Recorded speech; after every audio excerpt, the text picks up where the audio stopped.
Abran sus Biblias en Génesis capítulo 40.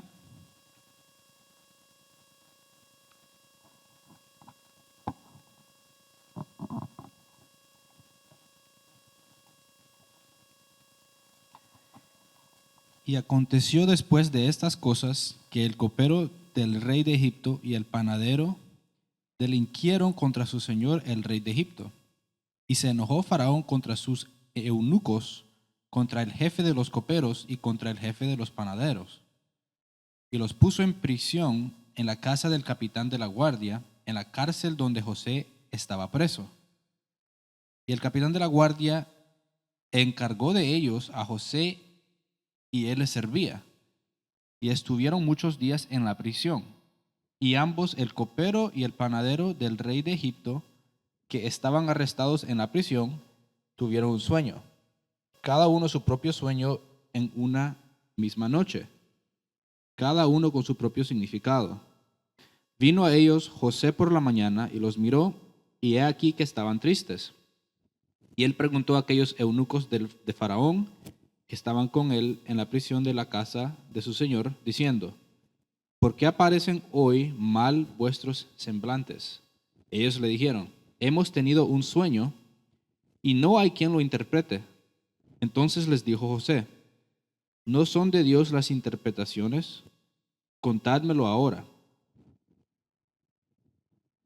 Entonces el jefe de los coperos contó su sueño a José y le dijo: yo soñaba que veía una vid delante de mí, y en la vid 3 sarmientos, y ella como que brotaba y arrojaba su flor, viniendo a madurar sus racimos de uvas. Y que la copa del faraón estaba en mi mano, y tomaba yo las uvas y las exprimía en la copa del faraón, y daba yo la copa en mano de faraón. Y él le dijo José, esta es su interpretación, los 3 sarmientos son 3 días. Al cabo de 3 días levantará Faraón tu cabeza y te restituirá a tu puesto, y darás la copa a Faraón en su mano, como solías hacerlo cuando era su copero. Acuérdate, pues, de mí cuando tengas ese bien, y te ruego que uses conmigo de misericordia y hagas mención de mí a Faraón, y me saques de esta casa, porque fui hurtado de la tierra de los hebreos, y tampoco te he hecho aquí porque me pusiesen en la cárcel. Viendo el jefe de los panaderos que había interpretado para bien, dijo a José: también yo soñé que veías 3 canastillos blancos sobre mi cabeza. En el canastillo más alto había de toda clase de manjares, de pastelería para Faraón, y las aves las comían del canastillo de sobre mi cabeza. Entonces respondió José y dijo: esta es su interpretación. Los 3 canastillos 3 días son. Al cabo de 3 días quitará Faraón tu cabeza de sobre ti, y te hará colgar en la horca, y las aves comerán tu carne de sobre ti. Al tercer día, que era el día del cumpleaños de Faraón, el rey hizo banquete a todos sus sirvientes, y alzó la cabeza del jefe de los coperos y la cabeza del jefe de los panaderos entre sus servidores. E hizo volver a su oficio al jefe de los coperos, y dio la copa en mano del faraón, mas hizo ahorcar el jefe de los panaderos, como lo había interpretado José. Y el jefe de los coperos no se acordó de José, sino que le olvidó.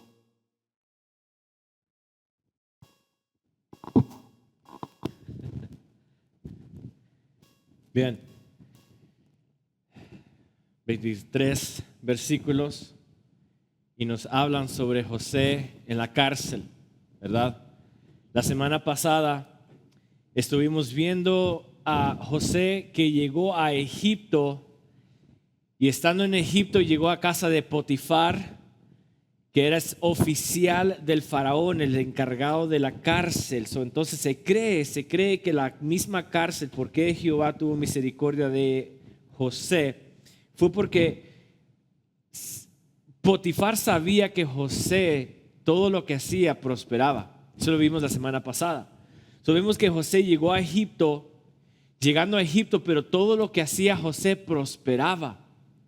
Ahora, esta es una lección nuestra para ver que la prosperidad de Dios no es igual a la prosperidad del mundo.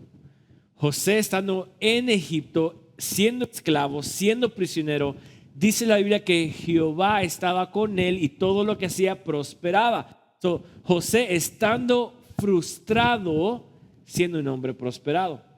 El mundo nos pinta que la prosperidad se basa en las cosas materiales, en las posesiones de lo que uno tiene. José no tenía nada más que su vida. Pero la clave principal de la prosperidad es de que Jehová estaba con José. Y esto lo vimos la semana pasada. La semana pasada vimos cómo José llegó a Egipto vendido por sus hermanos, ¿verdad? Hablamos sobre 3 cosas. Hablamos sobre la provisión de la gracia, cómo Dios le dio gracia a una persona que sin nada, sin tener absolutamente nada, siendo esclavo, el Señor lo prosperó con la gracia, le proveyó la gracia, le dio ese favor de que, wow, cayó bien a la gente. Luego vimos la provisión de lo que es la firmeza, estando él en casa de Potifar. Su mujer quería acostarse con él, pero Dios en su provisión no permitió, no dejó que algo sucediera. Y luego vimos la misericordia del Señor, la provisión de misericordia. Cómo es que Dios, siendo que José había sido acusado falsamente, y esta acusación, en vez de quitarle la vida, decidieron ponerlo en prisión. Hoy vamos a hablar de José en prisión o José en la cárcel. Ese va a ser nuestro tema hoy. Vamos a ver cómo es que el Señor provee para José adentro de la cárcel. Porque pensamos que Dios está tan lejos de nosotros. Y tenga bien en mente esto: Dios nunca está lejos de sus escogidos. Dios nunca se aleja. Incluso puedo llegar al punto de decir: Dios no se aleja ni del escogido ni del inconverso. Dios siempre está presente en toda circunstancia, en todo momento. El aire que usted y yo, siendo cristianos o no siendo cristianos, el aire que respiramos es la presencia del Señor. Es el Yahweh o el Yahvé, como se le dice. Toda persona que respira en cierta parte respira la presencia del Señor, porque Dios es vida. Y el aire que respiramos por la misericordia de Dios es vida. Entonces, hoy quiero que usted recapacite, entienda en este sermón de hoy, en esta lectura bíblica. Quiero ver a José en prisión, pero cómo es que Dios sigue proveyendo a José estando en la cárcel. Y una vez más, pensamos muchas veces que si fracasamos, si caemos en el error o pasamos por un momento de dificultad en la vida, si pasamos por circunstancias que nos duelen y estamos frustrados, pensamos y decimos: Señor, ¿dónde estás tú? Pero la realidad de las cosas es de que el Señor siempre está presente, proveyendo, orquestando su plan, su propósito a través de usted y de mí, para llevar a cabo su plan. Y hoy vamos a ver cómo es que el Señor provee en la cárcel. Entonces dice la Biblia la semana pasada de que José fue acusado falsamente y llegó a la cárcel. Estando en la cárcel, dice de que halló gracia José en los ojos del oficial de la cárcel. Hallando gracia, dice la Biblia que lo puso encargado sobre todo lo que estaba haciendo en la cárcel.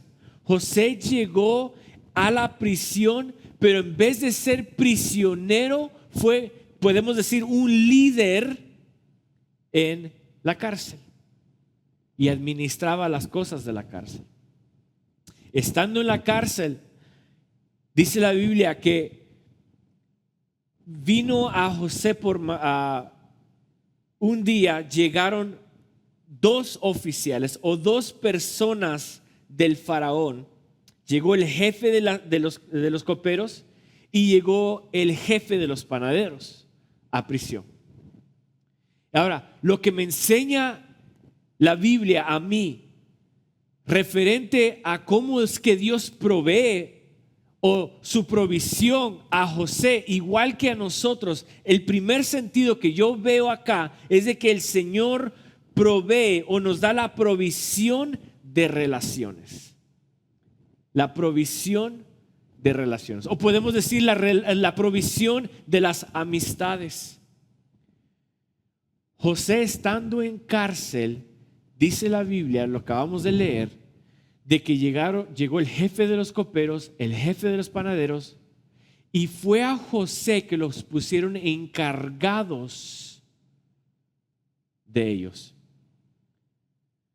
Ahora, muchas veces aquí en esta iglesia hemos hablado sobre las amistades, sobre el compañerismo, y quiero que usted entienda de que muchas veces el Señor va a proveer, o en su provisión nos va a poner en nuestro camino a personas, amistades, amigos, personas que nos van a ayudar, que es la provisión de Dios para que se cumpla su propósito.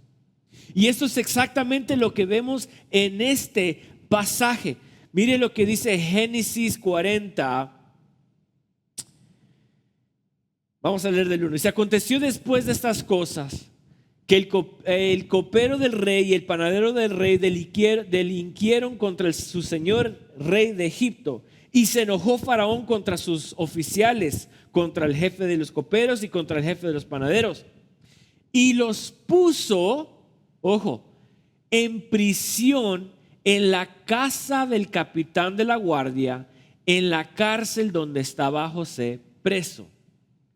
José estaba preso ahí y el faraón los puso a donde estaba José.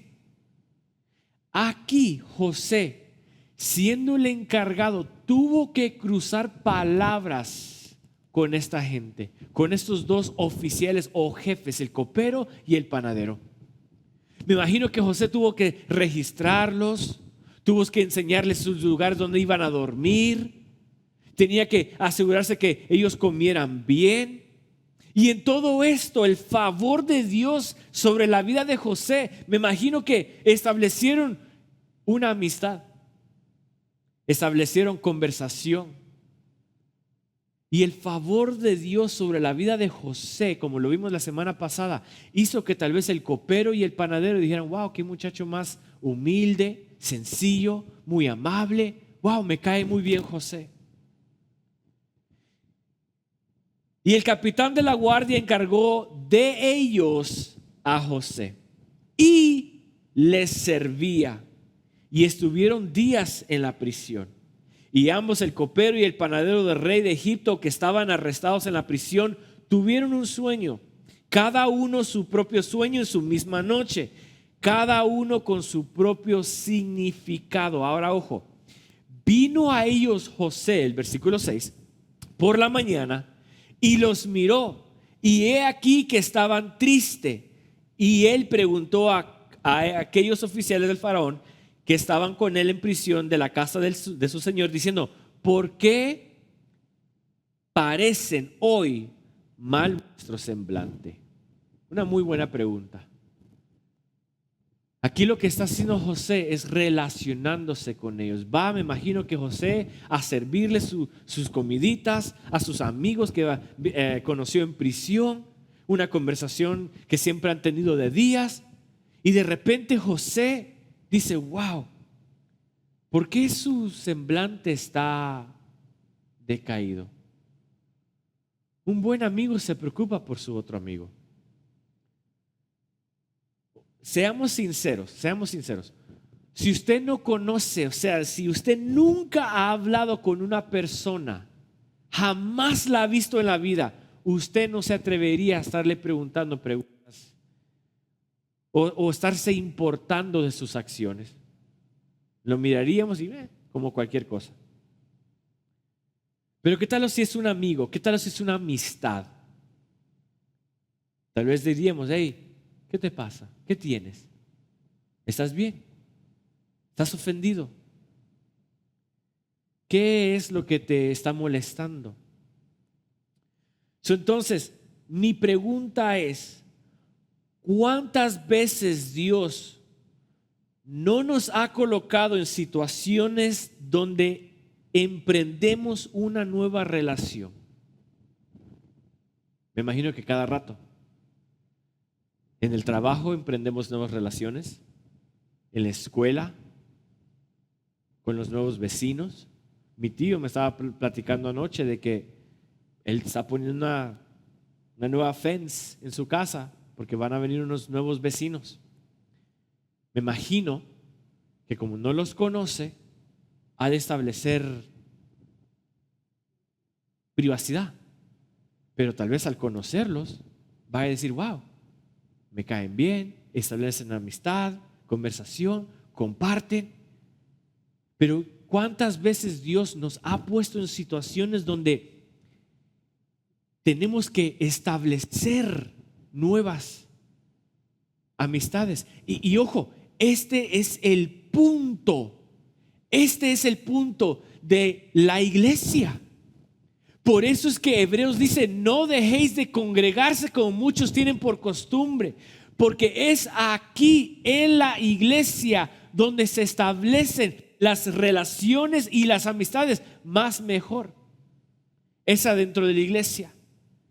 ¿Y por qué son importantes las amistades? ¿Por qué es importante tener relaciones con otras personas? Es porque tal vez Dios sea el medio que Dios va a usar para llevarnos hacia su propósito. Esa es la provisión de Dios para José en ese instante. Puede que sea la misma provisión de Dios para su vida en la temporada que usted está pasando. Y son cosas tan insignificantes que pensamos que no es provisión de Dios.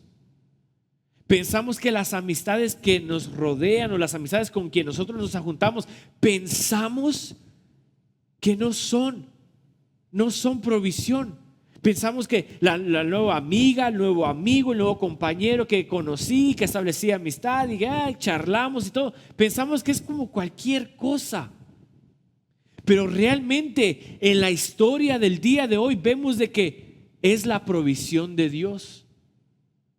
Porque como vamos a ver en el futuro, vamos a ver en la semana que viene, vamos a ver de que la amistad que estableció José en prisión con este copero, Dios va a usar esa relación para que José salga de la prisión. Por eso es que es importante las amistades. Por eso es que hay que siempre ver cómo es que Dios ha permitido que la nueva amistad que estoy emprendiendo, ¿cómo lo puedo ver como provisión de Dios? Vamos a Eclesiastés, su capítulo 4, versículo 9 y 10.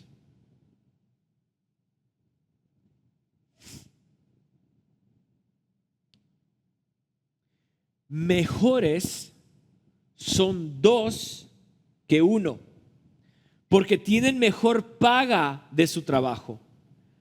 Porque si cayeren, el uno levantará a su compañero, pero ay del solo, que cuando cayere no habrá segundo que lo levante. Ojo, Dios provee amistades a nosotros en todo lugar. Un buen ejemplo. Si Dios le establece a usted, permite en su provisión que usted establezca una amistad en su trabajo, puede ser que ese amigo que usted conoció en el trabajo puede ser el medio que Dios va a usar para llevarlo a usted a una promoción mejor o en otro nivel mejor. O puede ser de que esa amistad que Dios lo permitió emprender en el trabajo pueda ser la alma que necesita oír palabras espirituales de su boca. No menospreciemos las amistades. No menospreciemos la gente que nos rodea, porque son la provisión de Dios para nuestra vida. Una vez más, las amistades que tenemos en la iglesia pueden ser el canal que Dios va a usar para levantar nuestro espíritu decaído. Puede ser que cuando estemos flaqueando, estemos pensando en retroceder o estemos luchando con una debilidad espiritual, puede ser mi amigo espiritual de la iglesia que me dé unas palabras, un consejo, ánimo, y pueda ser la provisión de Dios para que mi espíritu recobre vida. Por eso es que no hay que menospreciar las amistades. John Owen dijo lo siguiente sobre las amistades. Dice: la comunión y el amor mutuo entre los santos es de gran valor. Ojo, y Dios lo da como un medio especial para mantenernos firmes y seguros en la fe. Es el medio que Dios da. O sea, Dios te está dando a ti esa amistad por un propósito, por una razón, por una circunstancia.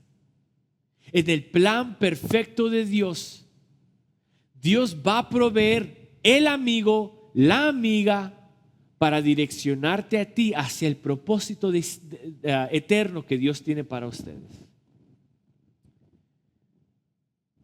¿Qué otra cosa me enseña la lectura de hoy? Me enseña la provisión de dones.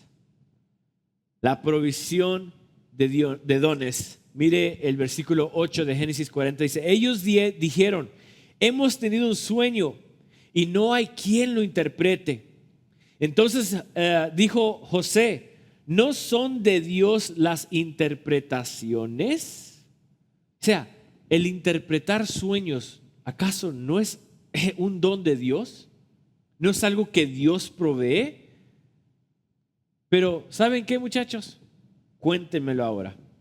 Entonces el jefe de los coperos contó su sueño a José y le dijo: yo soñaba que veía una vid delante de mí, y en la vid 3 sarmientos, y ella con una que brotaba y arrojaba su flor, viniendo a madurar sus racimos de uvas, y que la copa del faraón estaba en mi mano, y tomaba yo las uvas y las exprimía en la copa del faraón, y daba yo la copa en la mano del faraón. Y le dijo José: esta es tu interpretación. Me encanta. José está diciendo: las interpretaciones son de Dios, solamente Dios las puede interpretar. Pero ¿saben qué? Dime cuál es el sueño. Y el copero comienza a decirle el sueño. Y ahora José, de la nada, dice: esta es su interpretación. Quiero que usted entienda algo muy importante, y quiero que usted lo entienda a toda capacidad. Dios lo ha capacitado a usted, a cada uno de ustedes, con todo lo que usted necesita para vivir la vida.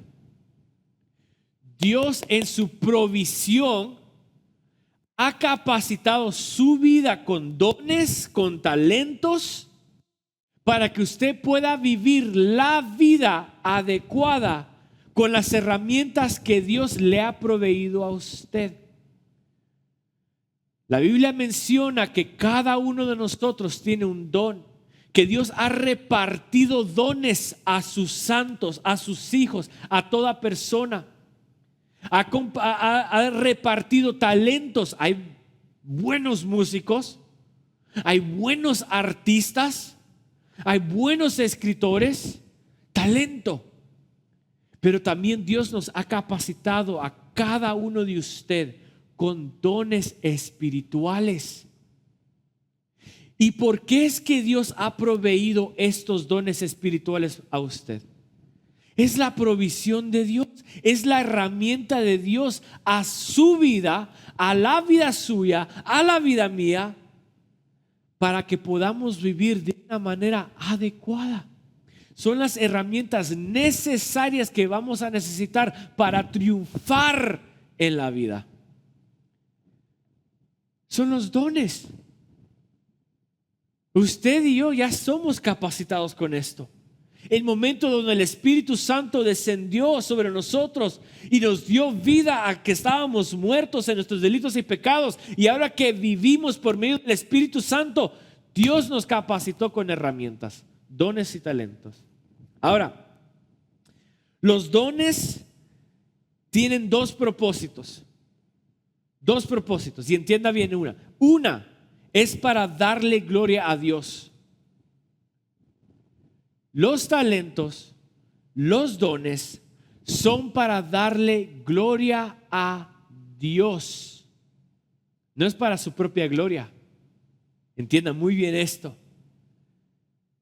Si usted es evangelista, si usted es predicador, si usted es pastor, si usted es músico, si usted es un escritor, no importa lo que usted haga que tenga que ver con dones y talentos, esos dones y talentos es para darle gloria a Dios. No es para que usted y yo nos sintamos que somos los meros o los más santos. Es para darle gloria a Dios. Número 2, es para la edificación de su iglesia. Los dones y talentos que Dios le ha dado a usted, las herramientas, es la herramienta necesaria que Dios va a usar para llevarlo a su propósito. Pero entre todo lo que lo lleva a su propósito, usted va a hacer dos cosas con esos talentos y dones: darle gloria a Dios y para edificar la iglesia. Para eso son los dones.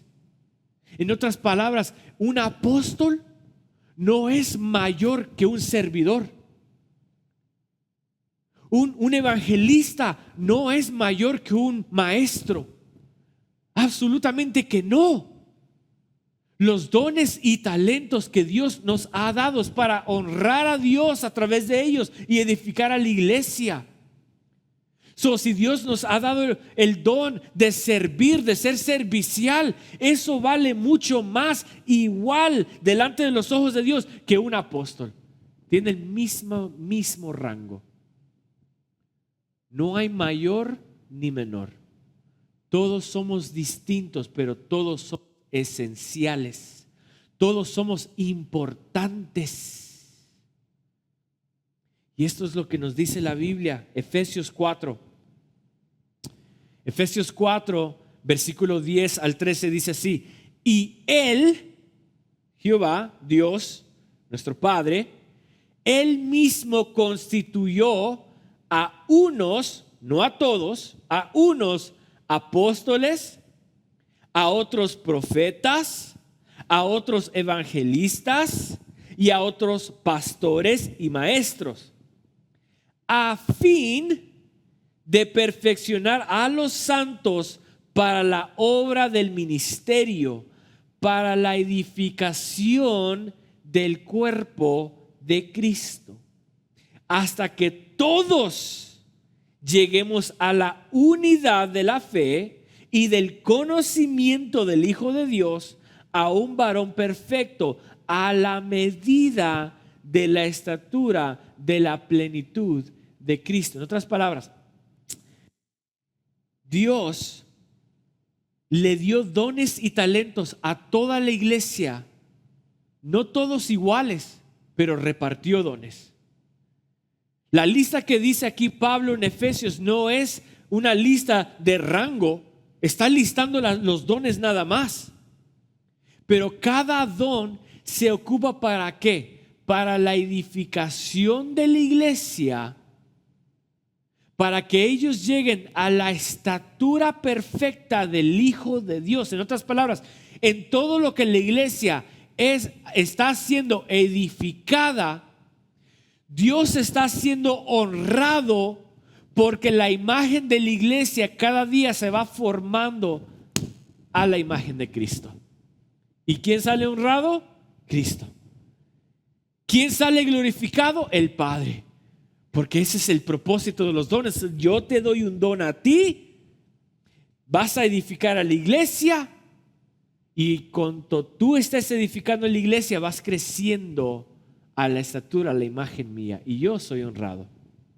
Yo soy glorificado. Primera de Pedro 4:10 dice así: cada uno según el don que ha recibido, ministrelo a los otros como buenos administradores a la multiforme gracia de Dios. Si Dios le ha dado un don y talento a usted, ministrelo para otros, no para usted, no para su gloria. No para su gloria, no para su beneficio, es para el beneficio de la iglesia. Y eso es lo que me llama la atención de José. José dijo: ¿acaso las interpretaciones son de Dios? Dios es el que interpreta estos sueños. Pero ¿sabes qué? Dímelo. Y el momento donde el copero comienza a estar diciendo el sueño, José dice: esta es su interpretación. ¿Qué es lo que José estaba haciendo? José estaba reconociendo que solamente Dios da estas habilidades. José estaba interpretando el sueño conforme el conocimiento que él tenía de Dios. Dios es el que lo hace, por lo tanto, yo voy a ser el instrumento donde Dios sea glorificado. Dios le permitió tener amistades, y en esta amistad se requería de un don de parte de Dios, porque este iba a ser el medio que Dios iba a usar, la provisión de Dios hacia la vida de José, para que José pudiera salir de prisión. Si Dios le ha capacitado a usted con un don, un talento, ojo, iglesia, por favor, úselo para beneficio de la iglesia, para edificar a los santos y para darle gloria a Dios a través de ello. No se lleve la gloria a usted, lleve que esa gloria lleve a Cristo a engrandecerse mucho más. Porque ese es el propósito de estos dones y talentos. Y lo tercero, y para terminar, Dios no solamente le da la provisión de amistades, Dios le da la provisión de dones y talentos, pero también Dios le da la provisión del tiempo. La provisión del tiempo.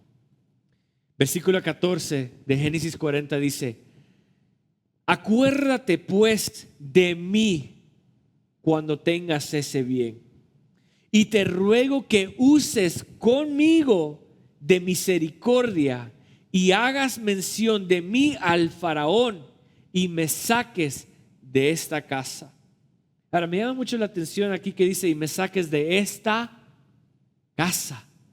Le llama cárcel, no le llama prisión, no le llama calabozo. Me saques de esta casa. Me llama mucho la atención esa palabra y la voy a explicar el miércoles, pero lo que quiero decir es de que José, dando la interpretación a ambos, ahora él le está diciendo: por favor, en 3 días que tú vas a salir, por favor acuérdate de mí. Dile al faraón de mí para que por favor saque mi vida de acá. Así como yo he tenido misericordia de ti, y así como el Señor ha tenido misericordia de ti, también ten misericordia de mí, sácame de esta casa. Ahora, José tiene la esperanza de que en 3 días el copero va a salir y va a llegar donde el faraón y le va a decir: hey faraón, oh gran faraón, el faraón es por favor, ten una palabra. Por favor, mira, hay un muchacho que se llama José, está en prisión, él me interpretó el sueño y bla, bla, bla, bla, bla. Por favor, ten misericordia y sácalo de ahí. Esa era la esperanza de José. La esperanza de José era de que en 3 días el faraón reconociera a José y dijera, wow, voy a sacar a José por hacer tal acto que hizo. Pero como vamos a ver en la semana que viene, la Biblia relata de que José pasó 2 años más en prisión. Pasaron 3 días y José no recibió ninguna respuesta. Pasó 1 semana y José no recibió respuesta. Pasó 1 mes y José no recibió respuesta. Pasó 1 año y José no recibió respuesta. Y uno diría, wow, me ha desamparado Dios. Dios se ha olvidado de mí. Pero la realidad de las cosas, iglesia, es de que el Señor provee tiempo. Provee el tiempo de espera, el tiempo de tranquilidad. Y uno diría, wow, qué cruel o qué malo. No. Hay un dicho que dice, el tiempo sana todo. ¿Verdad? ¿Lo han oído? El tiempo sana todo. O el tiempo sana las heridas, o con el tiempo se sana uno. Y en cierta parte hay una realidad en esto. En cierta parte hay realidad. Pero cuando se trata de la provisión de Dios en el tiempo, no solamente trae sanidad, pero trae grandes beneficios para nuestras vidas espirituales. El tiempo de Dios, y esto suena muy cliché, el tiempo de Dios es perfecto.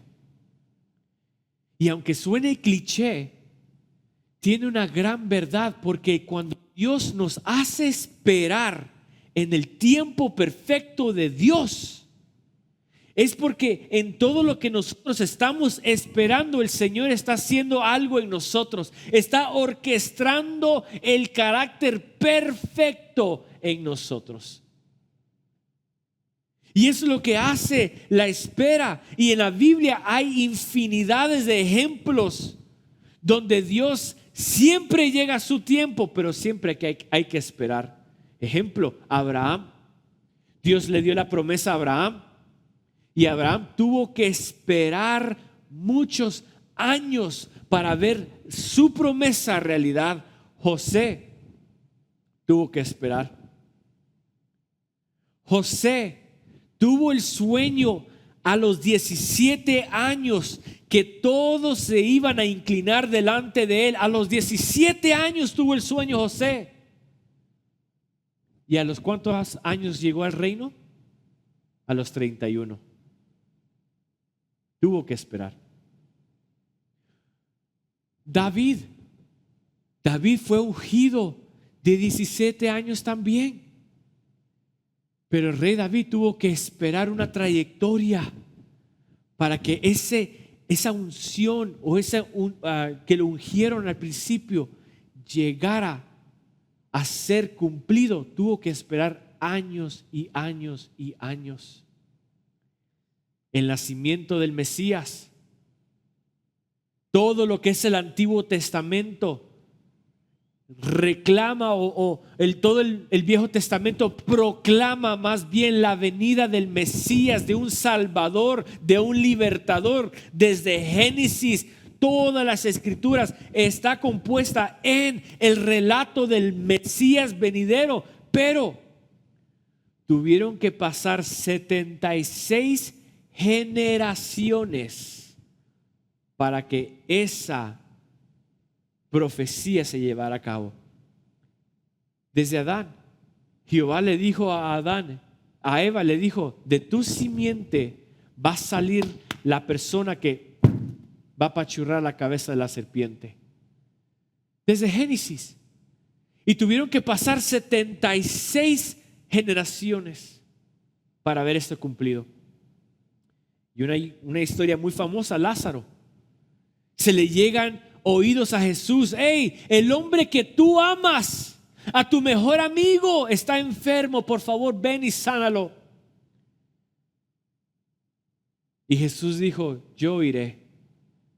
Pero Jesús esperó 4 días después de su muerte para poder ir. Pero ¿por qué Dios nos hace esperar? ¿Por qué será que Dios permite y nos provee? Le estamos orando, Señor, por favor, sácame de esta temporada, Dios mío, ¿hasta cuándo? Y Jehová dice, déjate, doy la provisión del tiempo.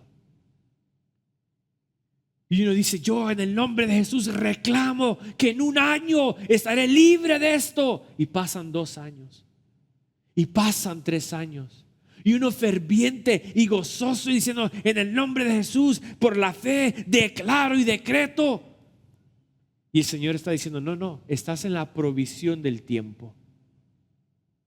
Te estoy proveyendo el tiempo para mi gloria y para tu favor. Porque es el tiempo de Dios. Es la espera de Dios el que va a moldear el carácter nuestro y nos va a capacitar para la temporada que se aproxima. Y eso es lo que usted como iglesia debe de entender. El punto principal es de esperar en Dios y confiar plenamente en su sabiduría, en su tiempo y en su voluntad. Martín Lutero dijo esto: he tenido que aprender mediante muchas pruebas y adversidades a no guiar a Dios, sino a seguirlo. No a elegir el tiempo o la manera, sino a esperar pacientemente el tiempo y la manera de Dios. Entienda esto. Dios nos da el tiempo a nosotros para capacitarnos con esperanza. Romanos 5 dice que gocémonos en la prueba, porque la prueba produce ¿qué? ¿Produce qué? Produce paciencia. Y la paciencia produce esperanza. Es en esa prueba del tiempo que el Señor nos provee, nos da en la espera. Señor, sáname, Señor, de este cáncer. Y tal vez el Señor dice, espérate, espera en el tiempo mío. Si es que yo te voy a sanar. Pero mientras yo hago algo, quiero que tú esperes. Porque es aquí, en la espera, donde el Señor está orquestando nuestro ser y nos está capacitando y haciéndonos maduros espiritualmente. Es en el tiempo. En el tiempo es donde Dios está sanando nuestra vida espiritual más que la física. Es en el tiempo donde nosotros aprendemos a tener esperanza. Y como dice Martín Lutero, es aquí en las pruebas y en las luchas y en las adversidades donde he aprendido a no guiar a Dios, a no decirle, Señor, muévete así, no, sino a seguirlo. Y no a decir, Señor, yo decreto que ahora, no, sino que decir, Señor, espero en ti. Porque es en el tiempo donde entramos en la madurez. Es el tiempo que hace que nuestra vida madure y crezcamos. Y eso se llama provisión de Dios. Si usted ha tratado de emprender algo en la vida y no le ha resultado, es porque la provisión del tiempo no está allí. Es porque el Señor está diciendo, no es tu tiempo. Lo que sí voy a hacer es que te voy a hacer esperar. Te voy a dar la provisión del tiempo de espera, de que tengas paciencia, porque yo estoy orquestando todo lo demás. Yo estoy orquestando todo a mi favor para mi propósito y mi plan. Génesis 40 nos enseña algo muy valioso. Nos relata a José en prisión, en la cárcel, pero aún en medio de la cárcel vemos su provisión que está constantemente en la vida de José. La provisión de las amistades. Dios provee oportunidades en medio de la adversidad, que son el canal para nuestra próxima temporada. Dios provee la sabiduría, los dones para reflejar su gloria en los lugares donde estamos. Y Dios provee la esperanza para construir carácter de paciencia en nosotros para nuestro propio bien. El Señor provee, pero es siempre para el beneficio espiritual. Es para el engrandecimiento de su iglesia. Es para la gloria de su nombre. Y eso es lo que Dios está haciendo constantemente, proveyendo todas las cosas. El día de hoy, no deseche sus amistades. No empuje para afuera sus amistades, sino que considere sus amistades. Dios me los ha proveído. Me ha proveído oportunidad a través de mis amistades. Es la oportunidad de Dios, la provisión de oportunidad con las amistades. Use bien sus talentos y dones para la gloria de Dios, para el beneficio de la iglesia. No busque su propia gloria. Busque la gloria de Dios a través de los dones y talentos. Y en la espera, tenga paciencia, que el Señor está formando en usted carácter. Está formando en usted el hombre sabio y la mujer sabia que usted necesita ser para la próxima temporada. José no puede llegar al trono a los 17 años, tiene que madurar. Y esa madurez viene a través de la provisión de tiempo. Incline su rostro. Eterno Rey, gloria y honra sea para ti.